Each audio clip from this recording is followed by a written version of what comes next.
Buenas noches. Buenas noches. Bueno, para nosotros es un placer como Filarmónica del Cesar ser los anfitriones de la presentación del libro El Río de nuestro querido Félix Molina. Veo muchas caras que no conozco, imagino que muchas caras que vienen por primera vez a la Filarmónica. Espero que sea un espacio agradable en el que podamos conocer más sobre el libro de Félix. Quiero agradecerles por escoger a la Filarmónica, Félix, para el lanzamiento de tu libro, a Miguel también. Y bueno, nada, espero que pasemos un rato agradable, que podamos aprender mucho más de ti, como siempre que vienes y que te escuchamos. Gracias. Muchísimas gracias por venir, por asistir. Gracias, Sam. Buenas noches a todos. Gracias por estar acá, gracias por completar el aforo. Sabíamos que a esta hora ya siempre se va complicando por los horarios, pero estoy muy agradecido de que estén acá. Debo decirles que es un proyecto de la Fundación Nuestras Voces, un proyecto editorial que hemos construido entre amigos, que estamos construyendo, y este proyecto del Río resultó ganador de la beca de publicación de obra inédita como proyecto editorial, pero obviamente por las calidades de la obra de Félix, que ya Gabriel hablará de ella y ya escucharemos un poco. Otra cosa es que desde la Fundación Nuestras Voces intentamos que se escuche la voz del autor regional. Entonces desde hoy quiero hacerles una invitación. La Fundación Nuestras Voces como proyecto editorial planea publicar autores del Cesar, y autores del Cesar son los que publican desde el Cesar, que este espacio geográfico permea la obra. Entonces así no sean personas de Valledupar, del Cesar, como Gabriel, como Félix, puedan publicar con nosotros. Este es un proyecto sin ánimo de lucro, donde solo buscamos que se escuche la voz regional.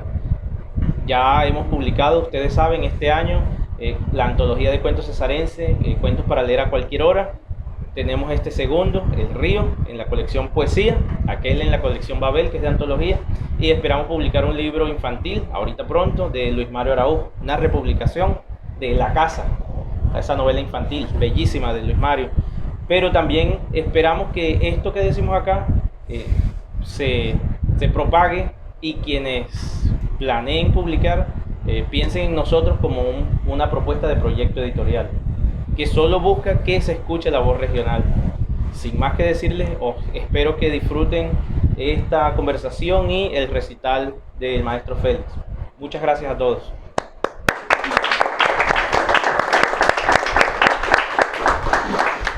Bueno, comenzamos. Buenas noches para todos y todas.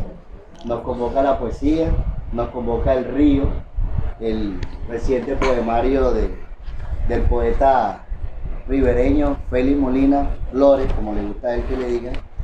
Y bueno, vamos a tener una conversación amena a propósito del río, a propósito de las preocupaciones estéticas de Félix, a propósito de las influencias, a propósito de lo que quiso hacer con esta obra, que esperamos sea leída, compartida, analizada, criticada por todos ustedes. Entonces, bueno, espero que resulte bien, que les guste la conversación que vamos a tener.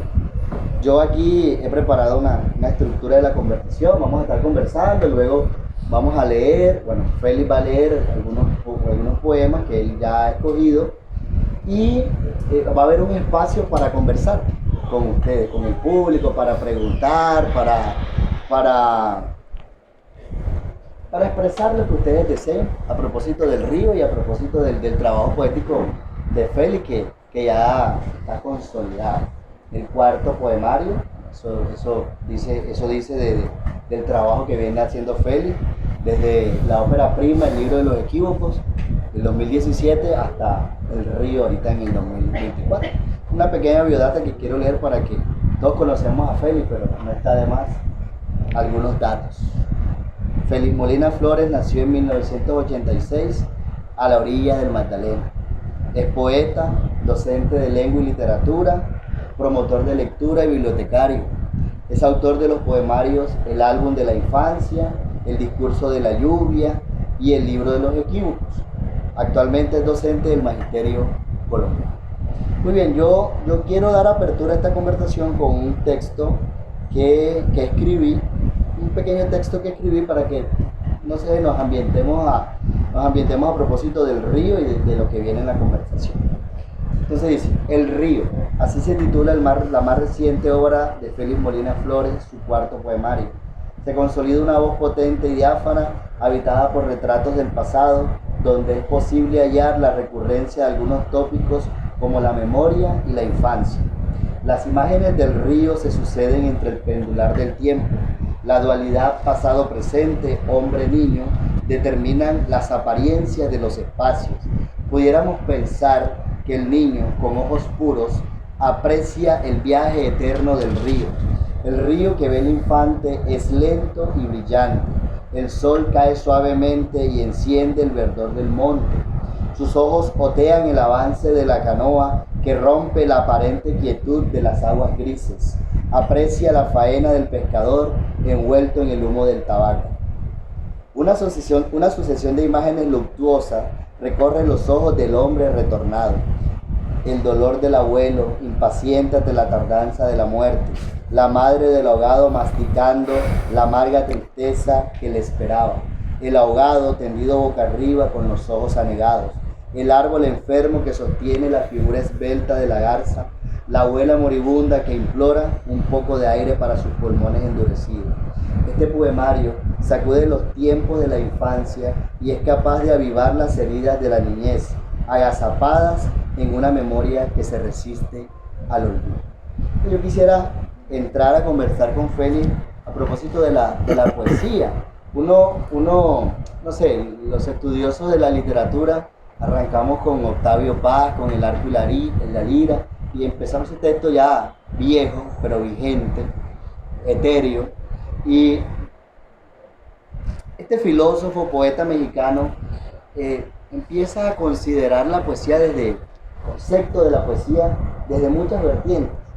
Y él habla de la poesía como un acto de libertad, como un diálogo con el silencio, como un encuentro con la realidad, como un ejercicio de la imaginación, como un puente entre lo individual y lo universal. Ahora, ¿cómo Félix Molina concibe la poesía? Bien, muy buenas noches para todos los presentes.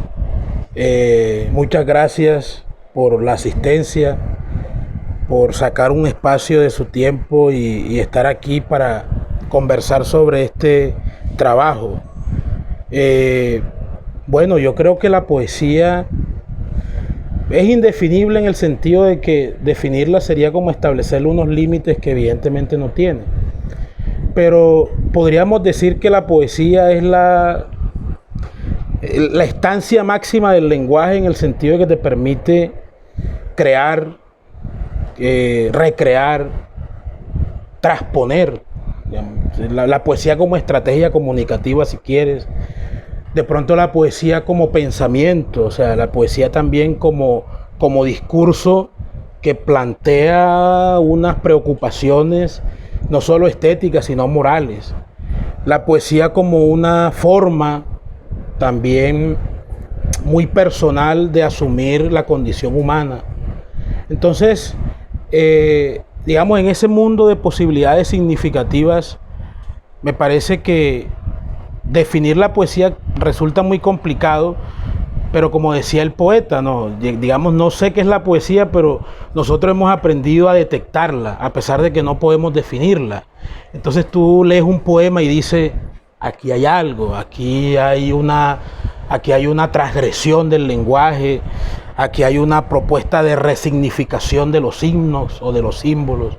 Entonces vas como descubriendo, casi que por intuición, más que por conocimiento, lo que es la poesía, porque si encerramos el concepto de poesía a lo netamente cognoscitivo, estaríamos efectivamente encarcelándola, ¿no? Y poesía hay en la oralidad de personas que no saben escribir ni una palabra, como también hay poesía en el discurso libresco de un poeta muy reconocido. Entonces, en ese marco muy amplio, pues creo yo que pudiéramos ubicar un poco lo que podría ser la poesía. Mira que ha habido una preocupación histórica en definir poesía, en definir la literatura, bueno, y los géneros literarios, pero la poética es inacible. Sin embargo, yo hablaba de el hecho de que los conceptos de Octavio Paz siempre son etéreos y difíciles de entender. Entonces define la poesía como el viento que va, como la luz del sol, como el rocío de la mañana. ¿Y qué es eso? Bueno, eso es difícil de entender desde lo cognoscitivo. Define poesía desde imágenes poéticas mismas. Entonces mira que hay un texto, este texto es bastante académico, de Pablo Montoya, el reconocido escritor colombiano, que se llama ¿Para qué la literatura? Un estudiante mío me porfiaba y decía, ¿para qué no? ¿Por qué la literatura? Y digo, bueno, corrija Pablo Montoya, ¿para qué la literatura? ¿Qué? Entonces, los estudiosos empiezan a pensar, bueno, la literatura, ¿para qué puede servir? De pronto para los lectores, para los escritores, para los críticos, tengan un concepto o alguna definición precisa o próxima a eso. Pero en un sentido más amplio, ¿cuál crees, sobre todo en estos tiempos contemporáneos donde la vertiginosidad, la dinámica, todo lo que sucede tan rápido, cuál crees que es el papel de la poesía en la cultura y la sociedad? Bueno, digamos, sería instrumentalizar la poesía al decir que cumple una función social o política o ideológica. Yo creo que la poesía trasciende todas esas categorías.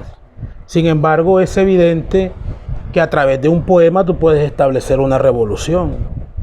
¿Por qué han perseguido las dictaduras a los poetas? Porque a través de un poema puede gestar una apertura de la mente. Entonces se convierte también en un peligro, ¿cierto? En una forma de divulgación, en una forma de confrontación, en una forma... Pero a mí particularmente no me gusta esa instrumentalización poética de la política. Yo creo que la poesía trasciende, la poesía tiene un papel mucho más ligado al espíritu humano y a la condición humana, aunque eso implique obviamente remitirse a aspectos políticos, sociohistóricos o culturales.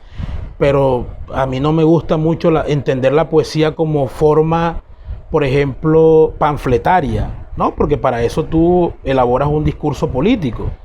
Sin embargo, el camino de esa poesía crítica, por ejemplo, del siglo XX, buscó otros caminos diferentes a la confrontación política. Hubo muchos poetas que se preocuparon por lo político, pero hubo otros que quisieron como más bien mirar el fenómeno sociocultural de una perspectiva mucho más humana, sin abandonar pues obviamente lo ideológico. Entonces, no creo que la poesía cumpla un papel específico de que si tú vas a escribir un poema vas a conseguir esto. Yo creo que la principal función de la poesía es el asombro, es lograr que el lector pueda estremecerse frente al símbolo, frente a la palabra que canta, que grita, que describe, que narra incluso, porque encontramos que en el marco de lo poético hay muchas formas, pero que al final de cuentas lo que importa es eso, la esencia, como dice el mismo Octavio Paz, como esa médula poética que puede habitar en las palabras mismas. Sin embargo, uno revisa la historia, y remitámonos a Cuba, por ejemplo, que las dictaduras, bueno, antes 2 dictaduras, la revolución, que parece que la revolución luego se tornó prostituida, fracasada en cuanto a el libre desarrollo de la cultura, de las artes y demás. Pero antes de todo esto, a mí se me viene a la cabeza la voz de Nicolás Guillén, por ejemplo. Entonces, Nicolás Guillén, hombre muy letrado, escribe un texto que se llama Son Gorocosón. Y uno, Son Gorocosón, y empieza a escribir, a darle la voz al negro. Y ahí hay una apuesta política y social en ese momento. Y es que hay una confrontación social en cuanto a los blancos y los negros en La Habana, en Cuba. Entonces lo que hace Nicolás Guillén es darle voz al negro y escribir poemas tal cual habla el negro. Hay una posición, me parece que consciente, que es política y social, y no deja de tener un grosor poético importante, trascendental, y lo estamos recordando ahora, y Nicolás Guillén de inicio del siglo XX. Yo creo que con el río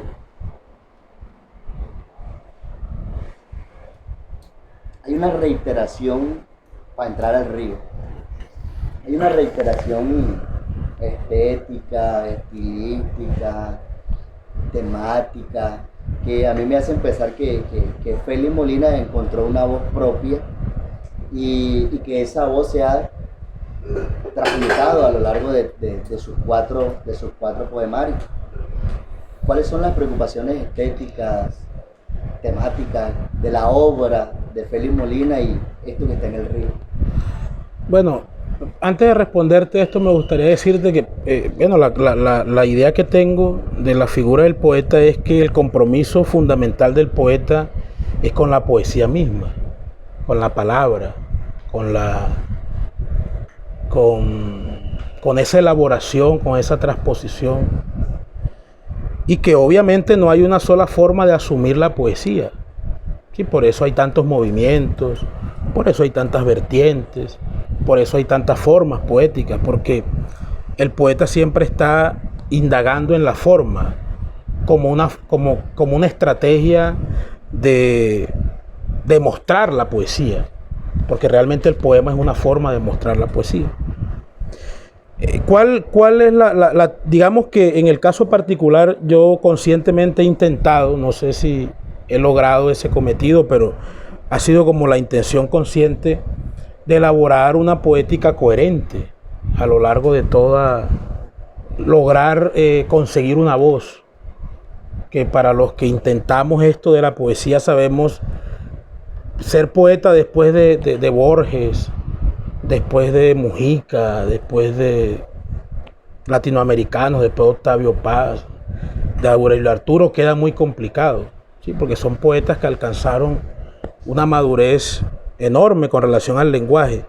Sin embargo, justamente esos caminos trazados por poetas anteriores terminan como reafirmando las búsquedas particulares, ¿no? En el caso mío, valorar como otros escritores y otros poetas han valorado, por ejemplo, la infancia, ¿no? O sea, la infancia es la patria del hombre. Si tú haces a un niño infeliz, vas a tener a un hombre infeliz el resto de la vida. Entonces, indagar sobre esa categoría, más allá de pronto de situarlo como una mirada particular del fenómeno de la infancia, es mirar cómo la infancia nos persigue siempre. No podemos desprendernos de ese niño que fuimos y que nunca dejaremos de ser. Por eso es tan importante hacer niños felices, para evitar hombres tristes. Lo otro, el tema digamos, de la tierra, el arraigo, ¿no? La identidad. Estamos en una sociedad que no tiene sustento, que no tiene identidad, o que ha perdido la poca identidad que pudiera tener por todo esto, por ejemplo, de la globalización, de la dinámica del mercado, del capital, de cómo paulatinamente nos han quitado incluso la capacidad para mirar nuestro río, que si tú lo miras, si tú te detienes un poco, te das cuenta que estar a la espalda del río prácticamente es firmar nuestra extinción. Entonces, esa búsqueda por mirar, escribir un libro sobre el río en el siglo XXI, cuando estamos preocupados por la guerra en Rusia y por las inteligencias artificiales, me parece a mí que es una apuesta por la identidad, por lo que somos, por aquello que no podemos abandonar a pesar de que nos mezclemos en este mundo tan fútil, tan líquido, como dice Bauman. Bueno, y a propósito, tú mencionabas unas temáticas capitales que yo particularmente me parece que configuran tu obra literaria: la memoria, la orfandad, la infancia. uno revisando 4 poemarios, yo creo que esa es creo yo, la lectura que puede hacer un crítico somero. Que es la médula espinal de toda tu poética. ¿Cómo nace el río? ¿Desde dónde viene esa idea del río? ¿Hay alguna imagen? Sí, fíjate que hay un epígrafe aquí de Marcel Proust que me llamó la atención y dice: el verdadero viaje de descubrimiento no consiste en buscar nuevos paisajes, sino en tener nuevos ojos. El tener nuevos ojos es mirar lo que ya habíamos visto de otra manera, o sea, detenernos, porque justamente el ritmo trepidante de este tiempo contemporáneo nos impide detenernos en el silencio, en la contemplación, ¿cierto? En la naturaleza. Ya como que vamos perdiendo paulatinamente la sensibilidad. Ya cada día como las noticias son más trágicas, ¿no? El papá que tira al niño por la ventana para vengarse de la mamá, el papá que mata a los 2 niños para vengarse de la... Entonces, en ese mundo tan convulsionado, ha perdido la poesía, porque es que la poesía te invita a la reflexión, al silencio, o sea, a detenerte, a mirar las cosas de otra manera, sí, a centrarte en la palabra, porque al final de cuentas, lo que configura la poesía, lo que la concretiza es la palabra. Entonces no pudiéramos nosotros desconocer la importancia de la palabra, porque nosotros somos palabras. Más que acciones, nosotros somos palabras. Incluso las religiones plantean que gracias a la palabra somos lo que somos. Entonces, digamos que ese ha sido como el camino a entender que si no miramos con otros ojos, no podemos apreciar lo que realmente tenemos. Entonces el río nace a partir de un retorno a mi lugar de origen, ¿sí? donde yo empecé a mirar, porque una de las cosas que busca el hombre es tener un lugar del que aferrarse, o sea, el territorio. Entonces yo nací en un pueblo abandonado por allá en el sur de Bolívar, me crié aquí. ¿De dónde soy yo? O sea, yo soy de Valledupar, soy de Antioquia, donde era mi madre, o soy de allá. Entonces, responder a esa pregunta de la identidad, es decir, ¿qué soy yo? ¿De dónde vengo? Yo creo que fue como el germen del libro, responder a esa pregunta. ¿Y en ese retorno qué fue lo que llevó específicamente? No, digamos, la figura del río, el navegar por el río, el mirar el territorio, el mirar los lugares que antes había disfrutado, pero en los que no me había detenido a pensar sobre el significado que tenían para mí. Porque claro, nosotros tenemos un arraigo, debemos arraigarnos a algo para no ser... Y entonces algunos lo hacen, digamos, algunos se aferran a otras formas de identidades. En el caso particular fue una forma como de retratar ese origen ya. O sea, volver al río del que había surgido y mirarlo ya con una visión de citadino, porque yo me crié, Valledupar puede ser todo lo pueblo que sea, pero es una ciudad en construcción.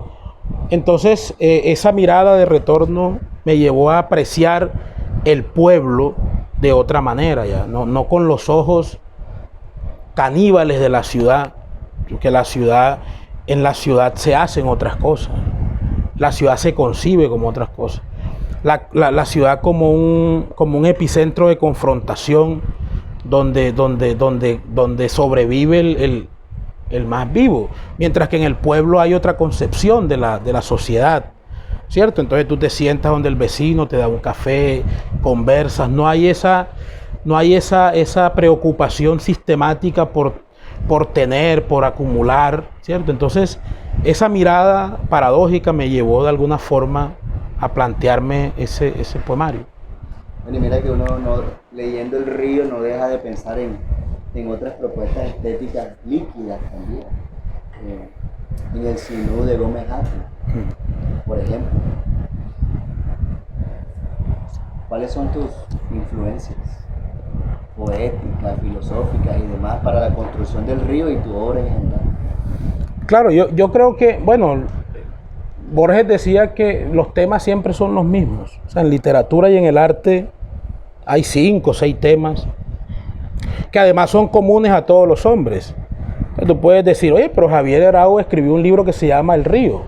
Sí, pero ese es su río. Este es mi río. Es la manera particular como cada poeta asume esa, digamos, asume el objeto poético, si queremos llamarlo.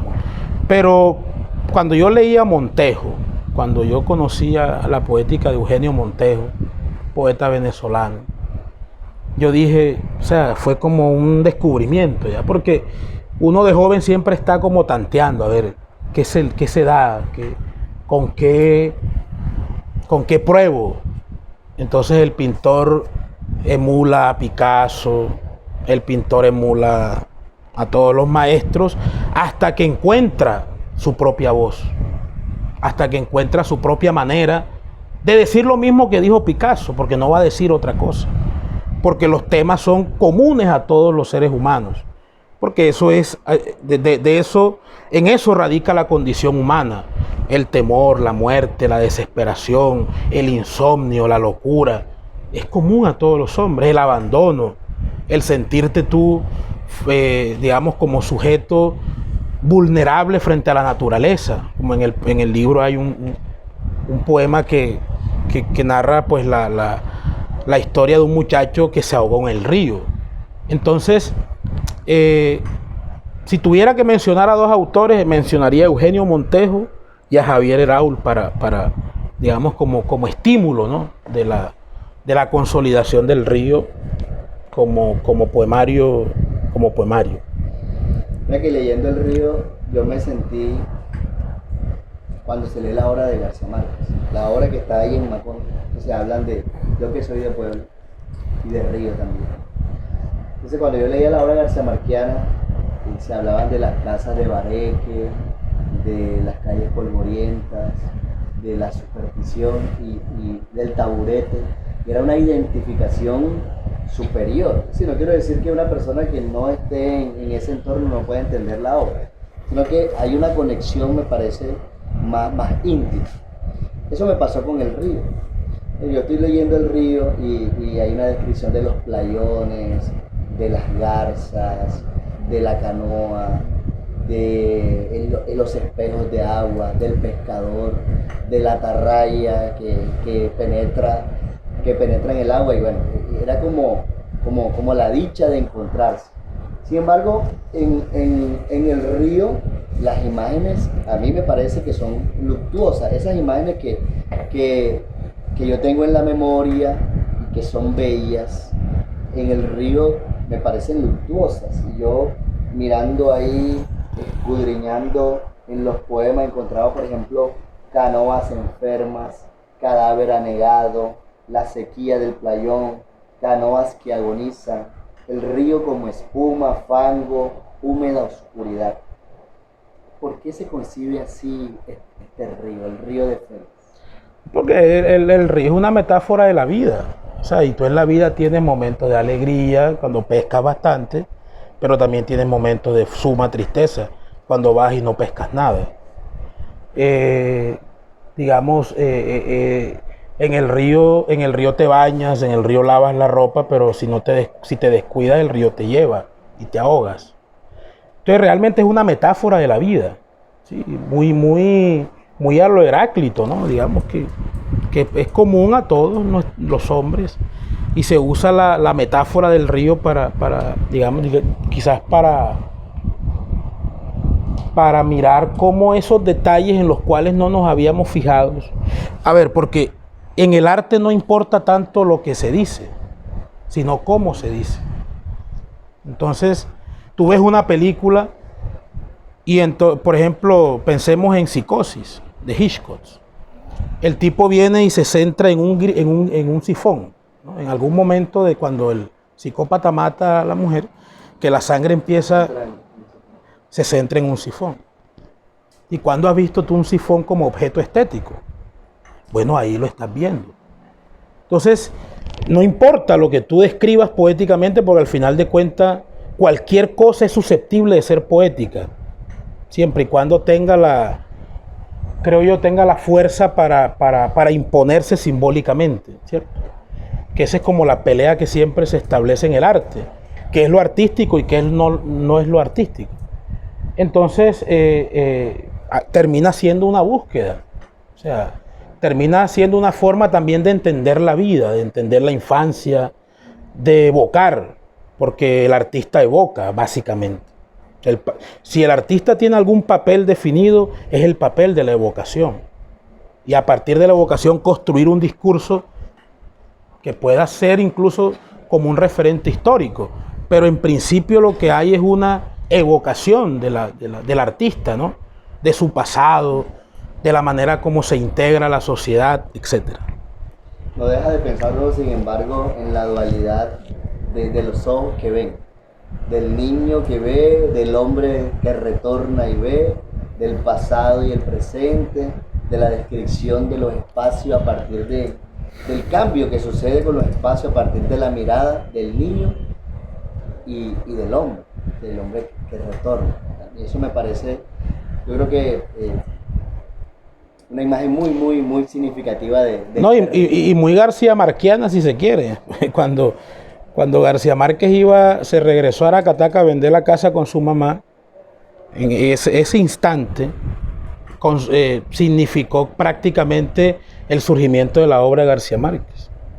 El recordar esa casa como epicentro de toda su vida, que iba a ser vendida, y a partir de ahí hubo un descubrimiento. O sea, ¿cuántas veces García Márquez no vio esa casa? Pero no la había visto con el ojo del novelista en ese momento. Y por eso creo que hay una chispa, digamos, con la que trabaja el artista, el dispatcher, como dice Tomaszewski. Claro, el artista es artista siempre, dice Borges. Tú no eres poeta de 2 a 8 y de 5 a 4, ni eres pintor de 2 a 3, y no, tú eres artista. Sí, y entonces el artista sale, y por eso la batalla tan negra del artista, o sea, no solamente asumir su propia vida, sino mirar con otros ojos la vida de lo que está a su alrededor. Entonces esa carga representa una fuerza creadora, sin lugar a dudas. Entonces, digamos, guardando las proporciones, quiero pensar que el surgimiento del Río fue similar a eso. O sea, volver allá, ver la casa donde yo había nacido, hacía muchos años, y sentir algo ahí. Aquí se puede contar algo, ¿sí? Y ahí se da el surgimiento del Río. Y para finalizar, para que nos concentremos en el Río, en la lectura, sabemos todo de tu ser poeta, pero también de tu ser educador. ¿Cómo se vincula eso? ¿Cómo se vincula la poesía con eso? ¿Cómo aterriza la poesía a los jóvenes en las aulas? Gabriel, yo tengo una convicción. Yo digo que la poesía nos vuelve más sensibles frente a las cosas. Ojalá en las escuelas se enseñara poesía, se enseñara apreciación estética. Apreciación estética es poder ver lo que otro no ve, ¿cierto? Entonces, en ese papel de maestro en el que ya llevo un par de años, siempre he intentado que la poesía medie, o sea, que la poesía se convierta en una estrategia, no instrumentalizarla, porque ahí fracasamos. Cuando queremos instrumentalizar la poesía, nos limitamos únicamente a un ejercicio sintáctico, morfológico, pero la poesía va más allá. O sea, la poesía te da la posibilidad del asombro, o sea, de que mira lo que dice el poeta, mira lo que dice Neruda sobre la muerte, o lo que dice Huidobro sobre el destino, o lo que dice Borges sobre el tiempo. Entonces, la contemplación te permite ser menos violento. La contemplación te permite apreciar el cuerpo y de pronto darle un valor que otra persona que no es artista no le da. Porque al final de cuentas el cuerpo es la principal herramienta que tiene el artista para construir su obra. Entonces, yo creo que si se gestara eso en la escuela, apreciarnos estéticamente como personas, no con los estereotipos, que si tú eres gordo, flaco, alto, bajito, sino que encontrar en cada cosa su belleza, porque efectivamente cada cosa tiene su belleza. No importa qué sea, incluso hasta las cosas coprológicas. El arte esperpéntico nos enseña que hay arte Baudelaire nos enseña que hay arte en la mortecina, que hay poesía en las vísceras. Entonces, porque eso, la poesía te abre los ojos y te permite tratar de entender el signo, el símbolo, con otra mirada. Okay. Me parece Okay. Vamos a empezar a leer. Vamos a leer. Bueno, quiero leer un par de poemas ya para cerrar, y al final no sé si de pronto alguien quiera hacer algún comentario, alguna pregunta. Este poemario está dedicado a Erika, que es mi hermana, que está por aquí, y voy a leer de la primera parte, que se llama El agua canta entre los dedos. Primer canto. Ven, siéntate en la orilla y escúchame. No oirás el rumor de la lluvia que se fragua arriba, ni el vuelo de la garza que incendia el cielo con su pico. Tampoco el rumor del río que restriega su espalda contra las piedras escindidas por la brisa, ni la mudez de aquella flor artificial que se perturba con tanto verde. Toma mi mano, salta y siéntate aquí. ¿Por qué escribir abrigo en las sábanas y luego huir al frío? La imposibilidad de conocer esta respuesta es la vida, lo que fue, los sueños que se pelean en la memoria, donde reposa esa enfermedad llamada infancia. Ni la inútil retórica puede ocultar el aroma de la tristeza colándose por los resquicios.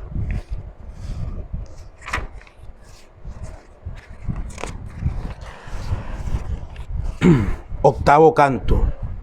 Siéntate para que hablemos de la traición, para que contemplemos la fetidez de lo líquido cuando se estanca.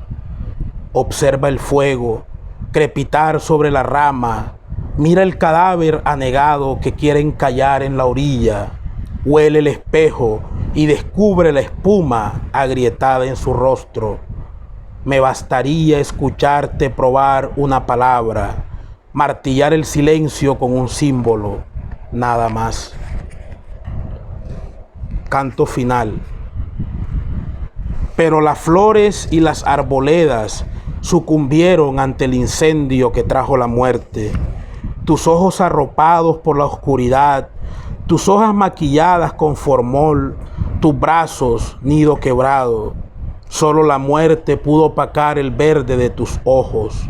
Vuelto agua, te canto de este lado del río. Del retorno al agua, retorno. Siempre es necesario volver a la raíz, sentir la humedad en los pies del niño que aró esta tierra con la lengua, volver al río y sumergir la cabeza en la profundidad, imaginar cómo el leviatán enorme e inútil se pierde en el marrón, volver a la superficie y ver el cielo cambiar el color de sus ojos, sentir los gemidos de un sol que es tragado por la línea, volver al árbol que todavía tiene los brazos abiertos. Abuelo, ahora que estoy ebrio, entiendo a mi abuelo. Lo recuerdo sentado en la silla y me da nostalgia. Está esperando la muerte. Odia la cámara que acaba de disparar el flash que lo encandila y frunce el ceño. Su angustia es este poema. El silencio de José de los Santos es como esas canoas que agonizan sobre un río que es ya ausencia. Se acuesta y soporta el dolor callado. Recuerdo verlo retorciéndose sobre el catre como abrazándose a la muerte. Él no me ve ni me oye, pero yo estoy aquí, al lado de su cama. Huelo su olor, lo abrazo con la mirada. Mis años no dan para más. Hoy lo recuerdo entre la bruma poética de la ebriedad, entre la bruma ebria de esta poética. Y para terminar, el poema El Río, que tiene un epígrafe de Javier Herao, poeta peruano, que dice: yo soy el río que viaja dentro de los hombres. El río y yo somos uno, espuma, fango, húmeda oscuridad. Lo miro fluir como una canica sobre una línea inclinada y pienso que entre tanta piedra se esconde un grito en silencio. Él me mira y susurra una ola, el eco del pez que asoma sus labios, y caminamos los dos, quizá agarrados de las manos, a la nada, a la muerte, al salobre silencio. Muchas gracias.